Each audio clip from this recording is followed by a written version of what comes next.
আমরা আমাদের 657টি কেন্দ্র আছে, এই 657টি কেন্দ্রতে সিসি ক্যামেরা থাকবে। এই 657 কেন্দ্রের প্রত্যেক কেন্দ্রের প্রিজাইডিং অফিসার এবং যেখানে ভোট গণনা হবে সেখানে সিসি ক্যামেরা থাকবে।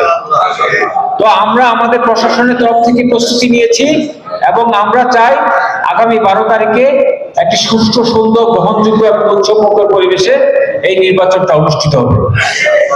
আমাদের পুলিশ সুপার মহোদয় ওনার পরিকল্পনা অনুযায়ী আইন শৃঙ্খলা বাহিনী আমাদের থাকবে।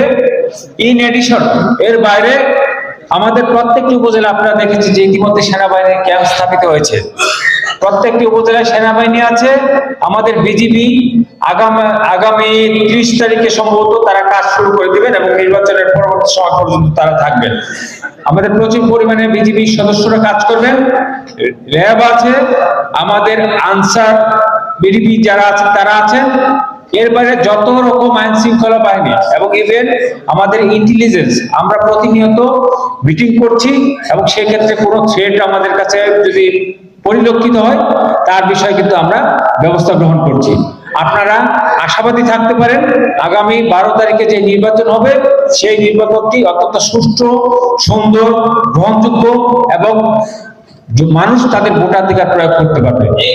এখানে রিয়াজ আছে, জুলাই যুদ্ধে যারা যে পরিবর্তনের জন্য যে আকাঙ্ক্ষা নিয়ে তারা জীবন দিয়েছে, পঙ্গুত্ব বরণ করেছে, আমরা সেই আকাঙ্ক্ষাকে ধারণ করি এবং আমরা যেটি বলতে চাই যে সেই আকাঙ্ক্ষার রিফ্লেকশন হবে সুষ্ঠু, সুন্দর একটি ভোট আয়োজনের মাধ্যমে।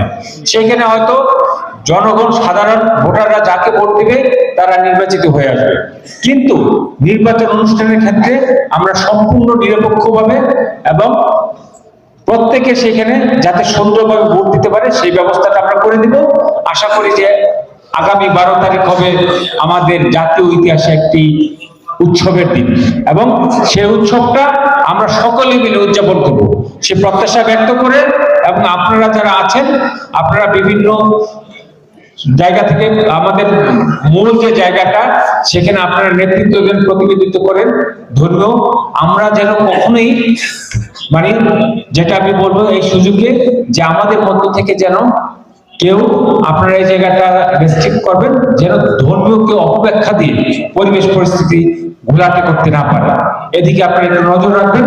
তাহলে সার্বিক পরিস্থিতি আমাদের ফরিদপুরের পরিস্থিতি কেমন আছে আপনারা কেমন মনে করেন? এখন ভালো আছে। আমরা এটা ধরে রাখতে চাই এবং সেটা আপনাদের সকলের সার্বিক